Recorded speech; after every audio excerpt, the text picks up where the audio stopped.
You've been in comedy a long time. How did you get your start in comedy? You can be a goat herder for all I care, but you're going to be a goat herder with a college degree. How did that impact people? That's something that obviously you're passionate about? What impact has that made for you? Fourth grade, 9 years old, told a joke. Kids laughed. Teacher was hysterical. She was laughing so hard she had to excuse herself to go to the teacher's lounge. Now, did you find things propelled after you had done the Comedy Store? And at the Improv, opened up for Ellen DeGeneres and Paula Poundstone, Dennis Miller, Kevin Pollak. Did you ever perform there? Did you ever land a night where you performed on The Tonight Show? Conference business dropped off 80% overnight. We lost everything in a Chapter 7 bankruptcy we worked for 25 years. And that's when I learned what the barrel of my gun tasted like. Welcome. We are back for another episode. Glad you guys are here, and thanks for your continued support. Thanks for subscribing, for always taking a listen or a view of our stuff. We're on Apple, we're on Spotify, we're on YouTube, and we appreciate your support. We've got viewers and listeners across the U.S. We've got them in Canada, Europe, Africa, all the way overseas, India, Philippines, Singapore. We appreciate you guys, and thanks for just being a part of this podcast and helping make it a success so we can bring more content to you. We really appreciate it, and always check us out and what we're up to at mikecpodcast.com. And our guest today has written for The Tonight Show. He's a seasoned stand-up comedian. He's been at it 39 years, and he also calls himself the mental health comedian. Please welcome Frank King. Frank, thanks for being here. Mike. Yes, and by the way, if you enjoy this podcast, please rate, review, and subscribe, and tell your friends. If you do not enjoy this podcast, well, we hope you have no friends. There you go. How a comic would do it. Yeah, there you go, man. We'll have to get you to do some recordings for us so we can put those disclaimers in off the front end. How's your dog doing? Last time we talked, your dog got sick. Oh, yeah, you know what it was? It was an abscess. Nobody knew. We didn't know. He had a bite on his butt. And it got infected, and then we didn't know, and it spiked a fever of 106, which can be deadly for a dog. And Yeah. so once they discovered what it was, oh well, antibiotics, no big deal. So he's home and safe and sound and happy and healthy. So thanks for asking. That's good to hear, man. Yeah, that's good to hear. We were trying to get this recording done last month, and you actually got in touch with me just outside the vet, and you were good enough to offer to do the pod from your car, which I thought was so diligent and kind. But man, when you got like a family emergency, pets are important to people. You gotta take the time to take care of that. So glad you're able to make time and come back. So you've been in comedy a long time. How did you get your start in comedy?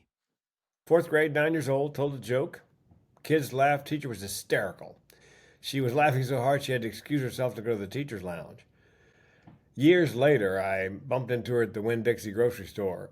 I said, "Ms. Dark, why did you go to the teacher's lounge?" She goes, "Frank, I was laughing so hard. I was afraid you would take it wrong and it'd break your heart. So I excused myself to go to the teacher's lounge." Then she said, "What are you doing for a living?" I said, "Stand-up comedy." And she goes, "Duh."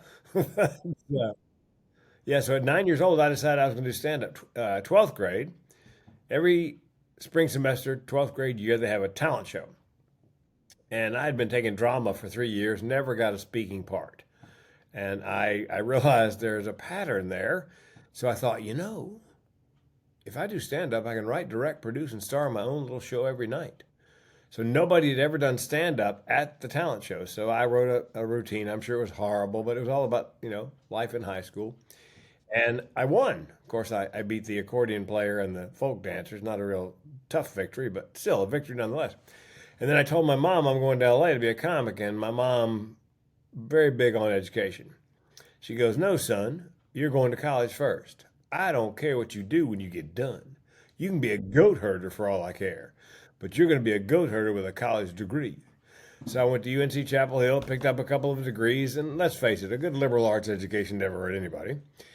And then I bolted for the West Coast. And on April 1st, 1984, I did my first open mic night at the Comedy Store. And halfway through my 5-minute set, I heard a voice inside my head that said, "You're home." Really? Now was that was the Mitzi Shore Yes, that was days, Mrs. right? Short. At the Yep. Comedy Well, and Store. she had So did you have go any ahead. no, did you have any interactions with her? Like she was a legend for those who don't know, Pauly Shore's mom who opened the Comedy Store with her husband originally, if I'm not Yep, mistaken. Sammy Short. And that was like the yeah, and that was the place to land a gig initially, especially for an up and coming comic, right? So did you deal with I Mitzi? did. I did my first set at a branch of the store that was in La Jolla. Still is in the same location to this day. And I went up to LA to audition for Mitzi. That was the process. You go up and you audition to be a non-paid regular, and I didn't pass the audition, and I was crushed. And then I thought, oh, wait a minute, I'm not gonna let one old Jewish woman hold me back from doing stand-up comedy for a living. And the Uh-huh. improv opened up across the street in San Diego, so I moved my lock, stock, and barrel over to the improv, and that's where and they made me house MC actually there. That's how I got my start. Really? Yep. Wow. Did you ever go to the Comedy Store again after Mitzi turned you down, or Okay. like how did that I was play working out? as a doorman anyway at the Comedy Store in La Jolla just to watch the other comics. I mean, I was there when Jim Carrey was headlining, just doing impressions. Dice Clay was there, and only this much of his act was the Dice Man. I saw all kinds of great comics at the Comedy Store. And then at the Improv, opened up for Ellen DeGeneres and Paula Poundstone, Dennis Miller, Kevin Pollak, back when they were just comics. And so, and now in LA, you don't generally work both the Comedy Store and the Improv. It's sort of two different camps, two different sets of comics. So, but in San Diego, nobody cared, I guess. So, Yeah. Wow. Wow. And how were your personal dealings with well, Mitzi? she's not particularly personable. She was never mean, but Hmm. I never really had much interaction with her. Her daughter, Sandy Seashore, dear God, why would you name a child that? Was a manager for a while, yeah, at the store. And then I opened for Polly a couple times on the road. Um, and yeah, he was a character. I mean, he sold out. People loved him from that thing he did with was MTV The Weasel.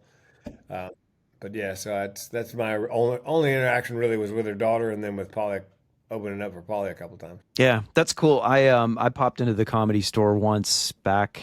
I haven't been there in years, but I was there in the '90s, and Polly just went up and did a set, and there was literally like three people in the room. I mean, maybe four people in the room, and so it was just kind of a cool, unexpected. We didn't know who we were going to see. There was I don't remember who was headlining, but he wasn't on the list. He just popped up and did a set, and that was kind of fun. Now, did you find things propelled after you had done the Comedy Store, or like what was that point in your career? Like I know you said you felt at home, but like how did you know that things were moving in the right direction? Was it after your Comedy Store Well, that night, that acts? first open mic night, I decided on the spot I was going to do it professionally.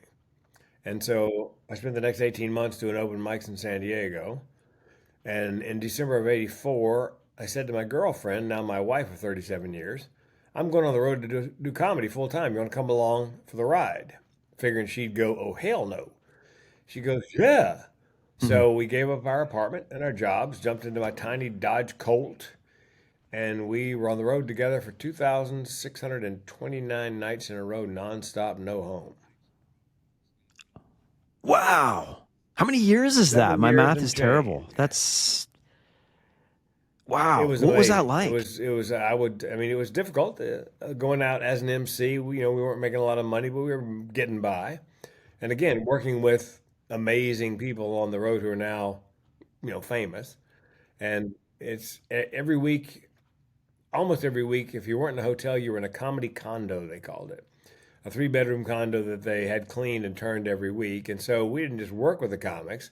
We lived with the comics for a week. Foxworthy and Ron White, and again, Ellen and Paula Poundstone, Rosie O'Donnell. We all Mhm. lived together, on the road a week at the time. So it was, really bright people, some lacking common sense, but never a stupid one. Uh, some Yeah. too dumb to come in out of the rain.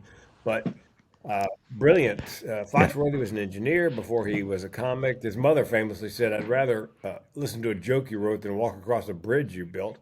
Um, yeah, so I mean, it was just for we were in our late 20s, early 30s, just to pick up and go. At a different place. When I would stop into a town where maybe I had a college friend or something, and we'd see them, and they'd be waving us as we're going out of town. You could see the look in their eyes. They're like, "Man, I wish I could just chuck it all and." And that's the time in Oh life yeah, to do that. I mean, you're not always going to want to get up at 50, 60 years old and make a huge life decision like that. But when you're in your 20s, you don't really have any dependents yet. You're still trying to find yourself. That's the ultimate time to take that yep. bold And I step. did that until 1994, when a radio station in my old Mhm. hometown of Raleigh, North Carolina, called. I'd been going back to Raleigh to play Charlie Goodnight's comedy club off and on throughout that entire time, and we always did radio at this one radio station to promote the show. And I said, "Look, if you guys ever need a morning sidekick or whatever, for goodness sakes, give me a call." Well, sure enough, at a morning show with two guys, one guy couldn't come to contract terms with the radio station. They called me up and they said, "Come in for an interview." I did. And they said, "Do you think you can take direction?" And I go, "I became a comic because I don't take direction." And they Right. hired me. And 18 months later, they fired me. You'll never guess why. Can't take direction. So I told you. Right. Then the manager, still a friend, said, "You just go back on the road." I said, "Man, the road's disappearing. The comedy boom had busted, but I was a clean comic." So I thought I'll do corporate Mhm. comedy, after dinner, after lunch, conferences. And people ask me occasionally, "What's the difference between a club comic and a corporate comic?" About $5,000 a night plus travel. Uh, I'm no math major, and several of my purest comedy friends, comics, would say, "You went corporate, you sold out." Oh, yes. Yes. So, and then did that for about 10 years, 12 years till the recession hit. And then, '08, '09, conference business dropped off 80% overnight. We lost everything in a Chapter 7 bankruptcy we'd worked for 25 years. And that's when I learned what the barrel of my gun tasted like, literally. Spoiler alert, I did not pull the trigger. And I say that in my keynote, and people laugh nervously. And then I tell them this story. This past year, a friend of mine was at a keynote, and he'd never heard me say I didn't pull the trigger. Mhm. And he came up afterwards. He said, and I quote, "Hey, man, how come you didn't pull the trigger?" I was like, "Hey, man, could you try to sound slightly less disappointed?" So that's where the humor is in suicide prevention. So when speaking came back, meeting planner speakers bureau said, "Frank, we love you. We just can't pay you $5,000 anymore just to be funny. You've got to teach the audience something." And I'd always wanted to do that. I'd always wanted to make a living and a difference. I had no idea how. So a friend of mine, Judy Carter, wrote a book called The Message of You: Turn Your Life into a Money-Making Speaking Career. She sent me an Audible copy of it. Said, "Frank, just listen. You'll get it. You'll figure it out." And I thought I got nothing. Halfway through, I thought, "Oh, hell. I do have something to talk about." Because given the fact that I came that close to suicide, that I live with two mental illnesses, that there are more nuts in my family than in a squirrel turd, I could keynote on suicide prevention. So I got some training. Now, second hurdle, I'm thinking, who's going to take me seriously after 2.5 decades of comedy? So my wife goes, "Do a Yeah. TEDx." And people ask me, "Was TEDx on your bucket list?" No, it wasn't even on my radar. I had no idea what it was. So I looked it up. Just by Mhm. chance that week, I got an application from a TEDx up in Vancouver, British Columbia. Filled it out, sent it in, got the audition, got the TEDx, and proved to everybody I could do something serious with humor. And that was the beginning of the Mhm. mental health comedian. That was the beginning of my brand. And so how did that impact people? Was that's something that obviously you're passionate about? What impact has that made? Oh, it's extremely therapeutic for me because it's therapeutic for them. What I discovered when I was getting ready to do that first TEDx talk on suicide prevention, first of all, I looked up on TED.com suicide talks, figuring there'd be two or three dozen just to see how other people handle the topic.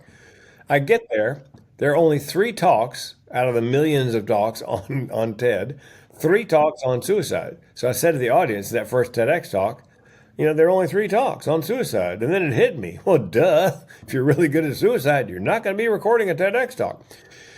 So what I figured out on the way there, though, was even though one person dies every 9 minutes in the U.S. by suicide, every 40 seconds worldwide, hardly anybody talks about it unless you bring it up, and then almost everybody has a story. When I speak, I do general Q&A at the end, and I tell them, look, if you got a question you want to ask or story you want to tell, and you don't want to do it in front of everybody, I'll hang out an extra 30, 45 minutes and take them individually. And there's always a line, sometimes 2 people, sometimes 10, who want to give voice. Because my job is to start the conversation, to give them permission to give voice to their feelings and experiences without recrimination. So, I mean, I've heard some amazing stories, most of which start out like this. I've never told anybody this. Yeah, I get that a lot. Yeah. So I feel like, I feel sort of like George Bailey in It's a Wonderful Life, in that I've seen what these people who line up, what their life might be like if I simply weren't there to hear those stories. And if I myself, in theory, I could take a lot of those people with me who never had a chance to hear me speak or share a story. That's so prevalent today. There's so much depression that people deal with and mental health. I mean, it's always been there, but it seems like it's at the forefront now. A lot of people battle that. A lot of young people battle that. I think it has to do with lifestyles to an extent. I think being, on social media too much, staring at screens and not just getting outside and getting fresh air. I think that's a big part of it. I think it affects our physiology in ways that we're just beginning to understand. I believe, I did a whole TEDx talk on social media and suicide in young people. And, Bill Maher says that social media is this generation's cigarettes. They're using a lot of the same techniques to get them hooked early. Social media also uses a lot of techniques they use in Vegas. Variable reinforcement. The slot machines nowadays, they know who you are because you put your card in the little slot with a barcode. And the slot machine knows just how often to pay off to keep you sitting there. And so with social media, they know how to keep you tuning in. It's you get a like, you get a share, you get a comment. And do you ever notice if you have your notifications on, like a slot machine, it dings, bong, bing, and it different sound for different. Yeah, it's a little diabolical. So switching gears a bit, tell me about some of your comedy inspirations. You've been at this a long time. I don't think a single comic gets into this without being inspired by comedy, by somebody that made them laugh. And I've talked to many comedians in the past that have shared who they are. Who are some of your inspirations? Well, back in the day, back in high school and college, watching The Tonight Show with Johnny Carson, I used to sit in the dorm in the suite with my suite mates and watch Tonight Show. And I'm thinking, I wonder if anybody in this building besides me wants to be on that screen someday.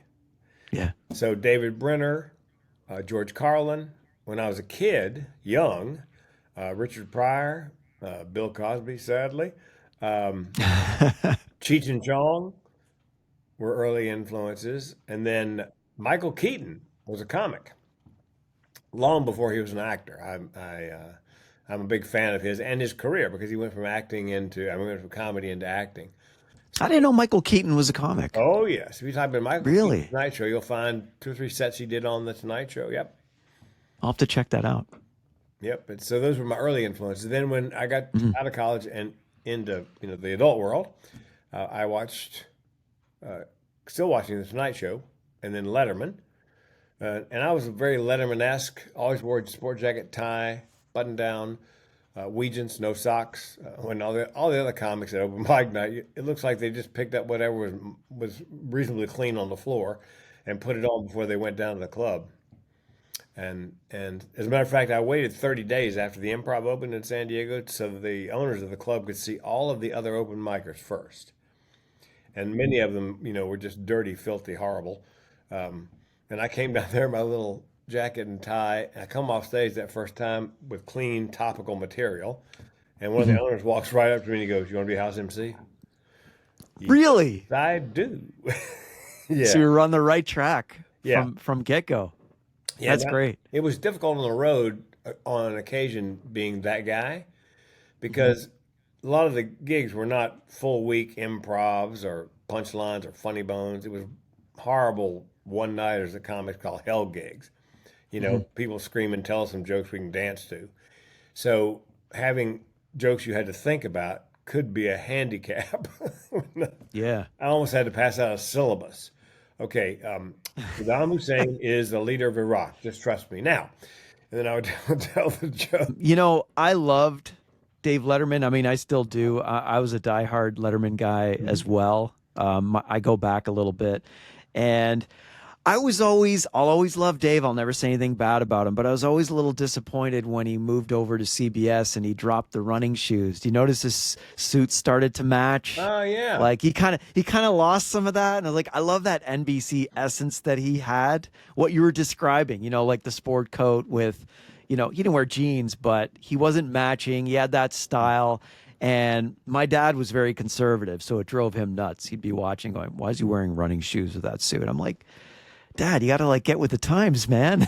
yeah. And I wear jeans. I wear either a gray Calvin Klein with a blazer and jeans and Weegens, or if I'm going to dress up, I've got a button down with a sock tie loosened, same jacket, same jeans, same shoes. Yeah. It's if you Yeah. watch my if you could watch all my TEDx talks, I'm wearing the same outfit every time. Gray Calvin Klein jacket, brown wool jacket, jeans.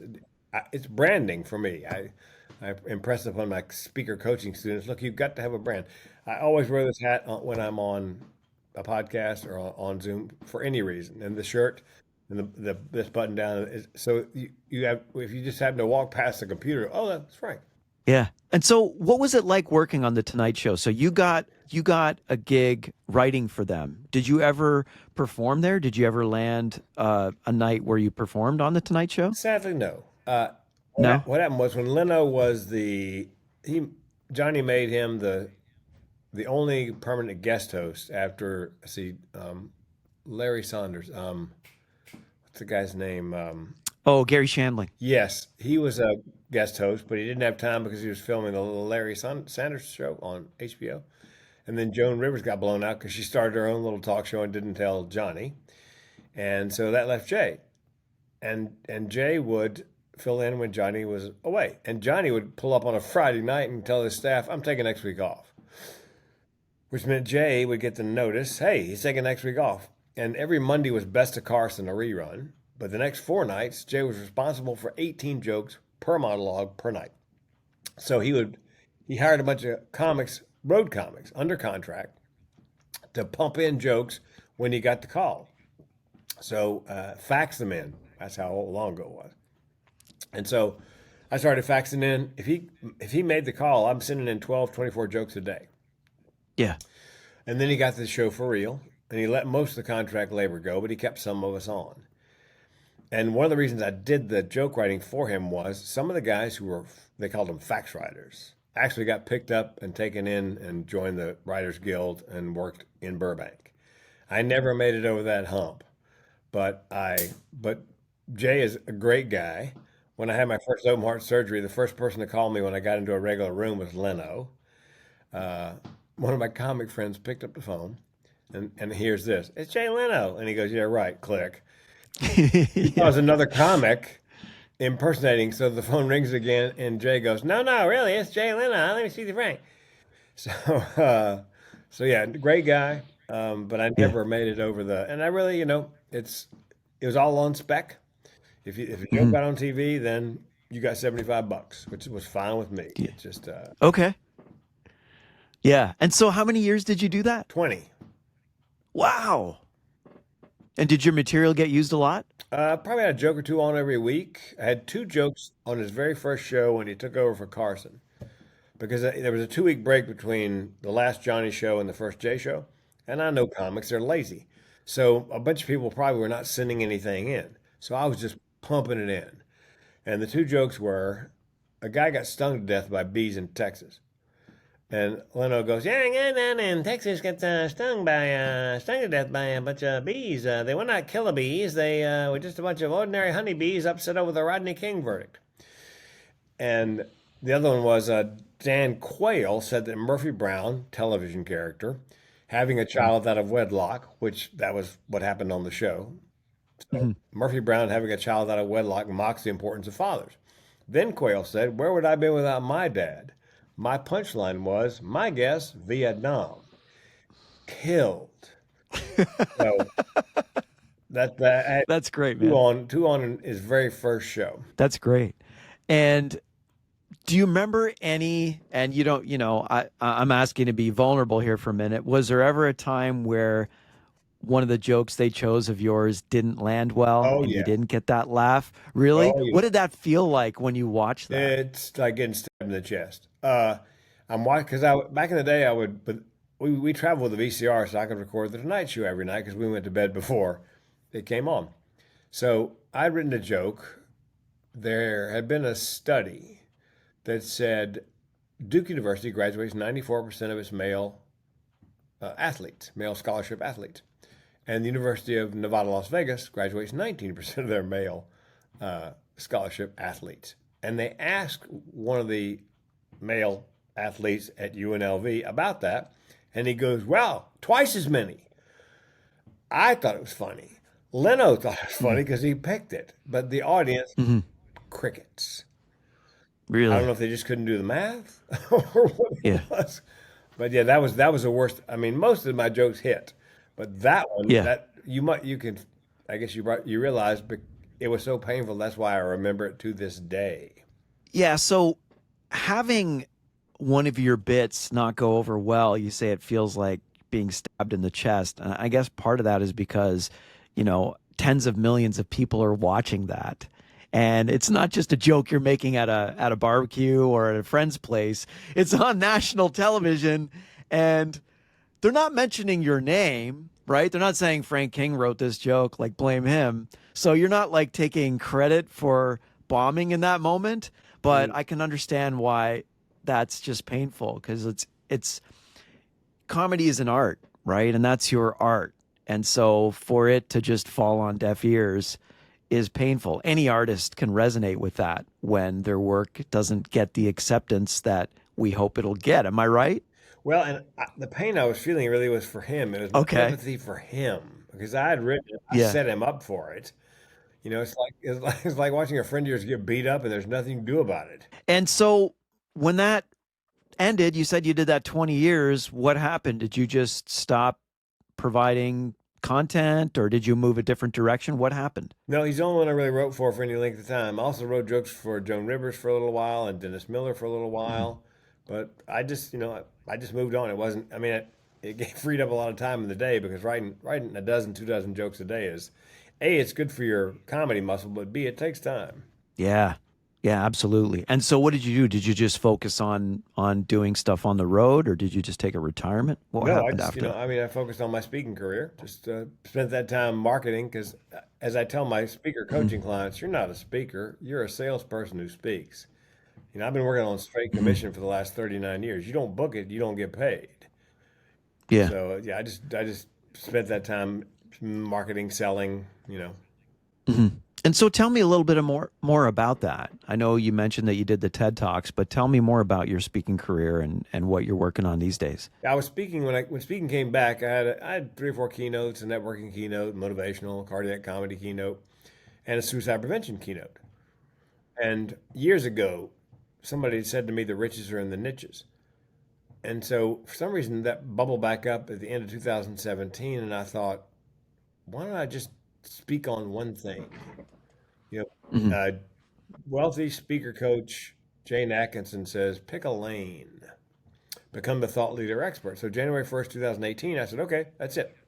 I'm in. I'm just a suicide prevention speaker. And that Yeah. dovetailed nicely with all the TEDx talks I'd done because each one built my brand as a suicide prevention speaker. And it made all the difference. And what I tell my clients is pick a lane, become the thought leader expert, and then select 3 to 6 industries that have the problem you want to help solve. So you're not spraying and praying with your marketing. You're laser focused on 3 to 6 industries. In my case, I picked 6 of the top at-risk occupations for suicide in the U.S. and and I only do their conferences, the associations they belong to. Because if Hmm. I'm on stage talking about suicide prevention for a construction association, every corporation in the audience has that problem. So there's a good chance I'm going to pick up another speaking gig or two from the audience, even though I'm getting paid, like a paid showcase almost.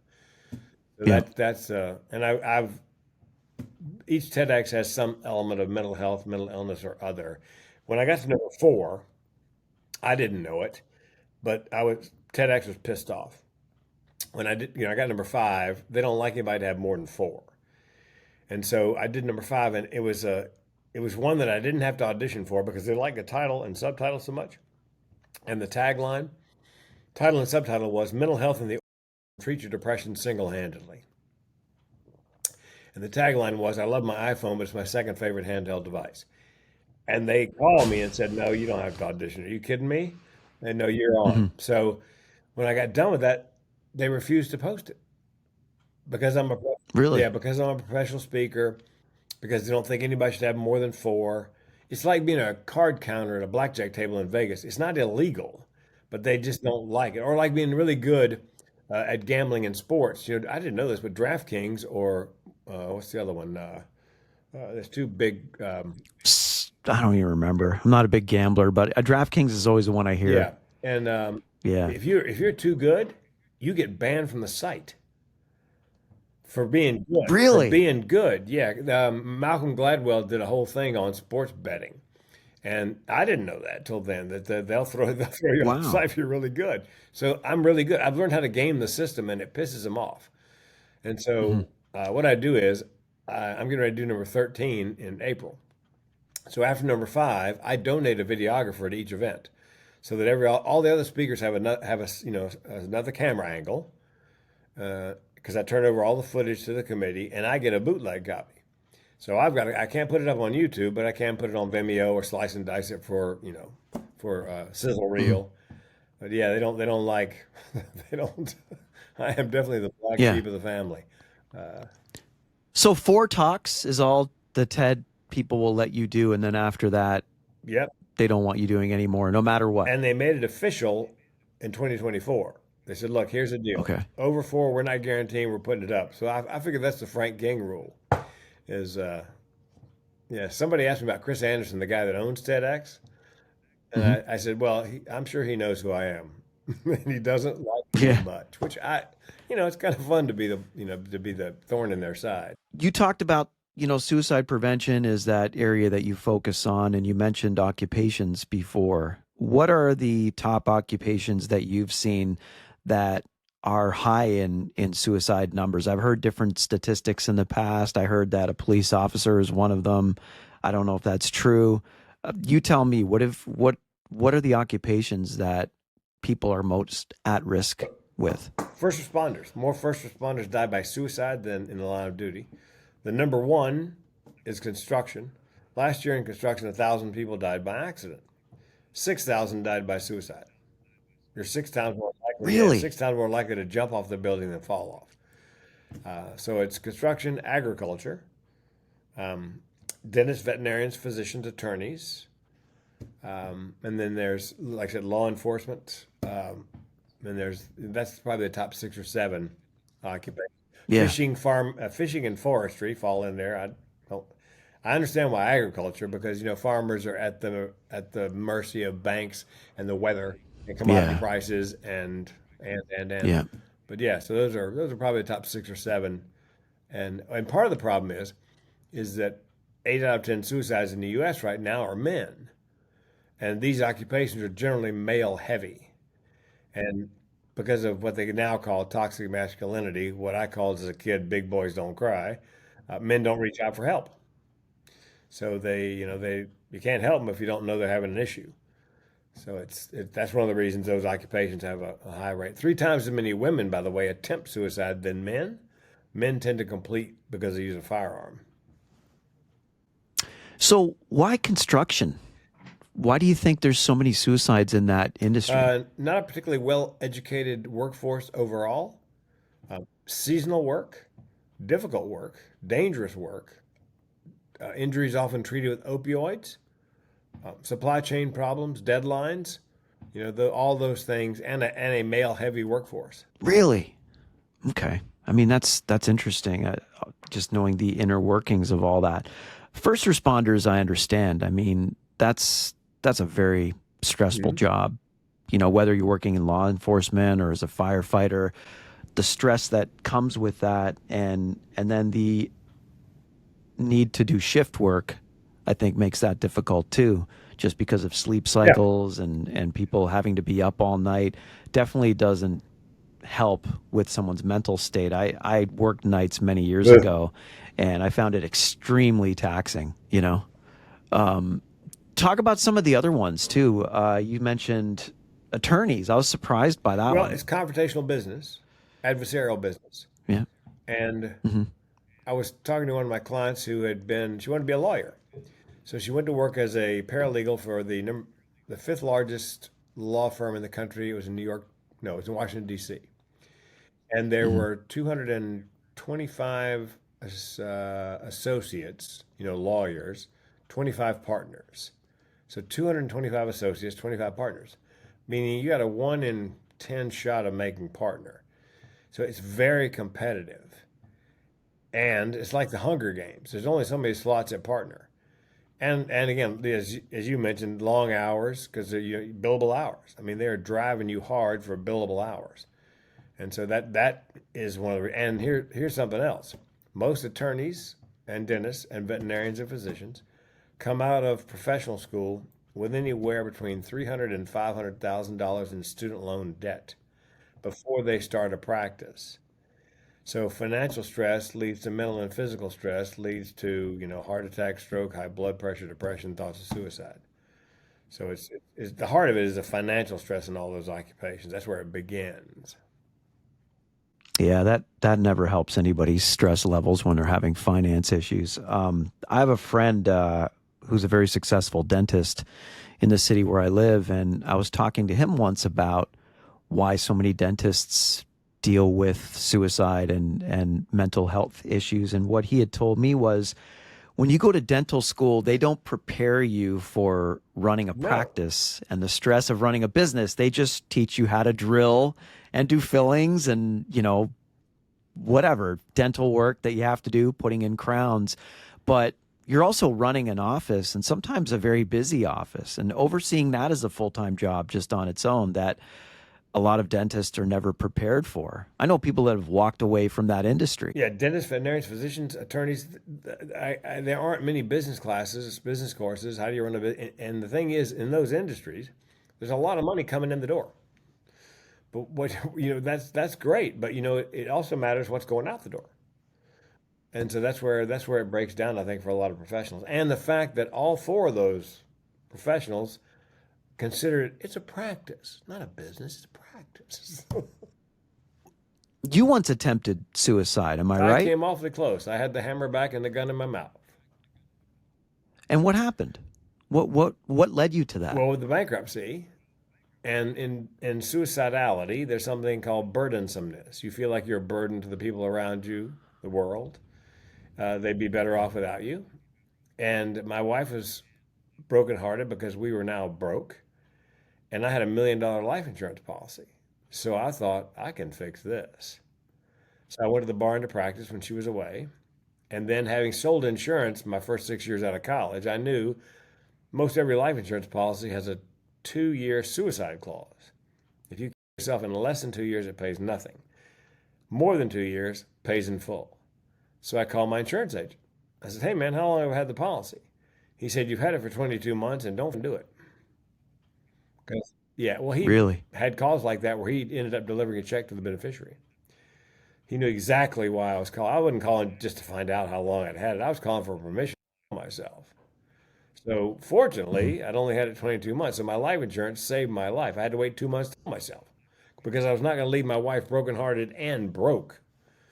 So, and by Yeah. 2 months, things must have gotten a little better. It didn't even occur to me on day 61 or two, hey, I could do it today. Um, and so that's why I'm still here. It's because had it been paid off, we wouldn't be having this conversation. Wow.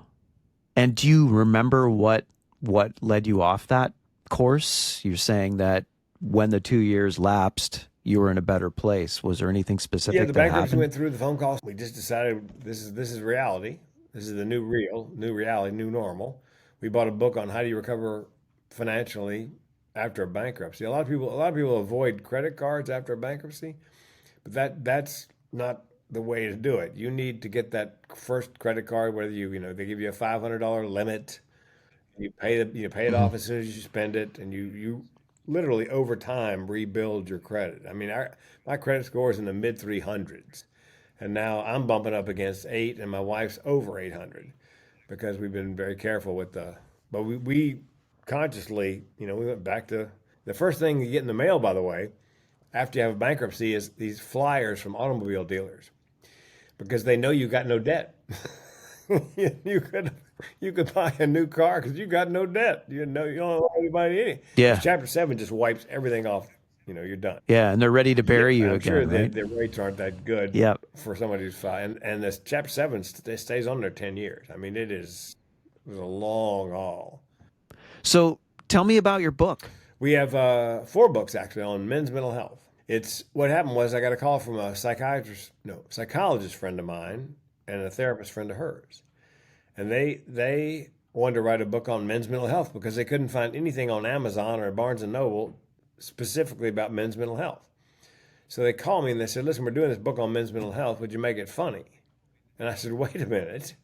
You 2 girls are writing a book on men's mental health. Don't you think you might need a co-author who's a guy? Oh! So I said, look, I'll make it funny if you'll let me, make me a co-author. Let me voice it for Audible. So I made it funny, and I've voiced the first one. I still have the other three.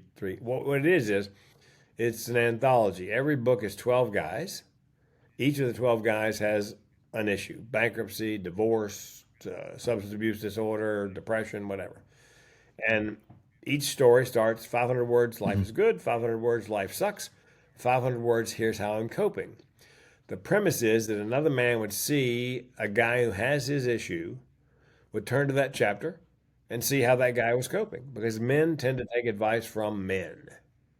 And we thought we'd be lucky to get 12 guys who'd be upfront about their problems. We ended up with 60. Really?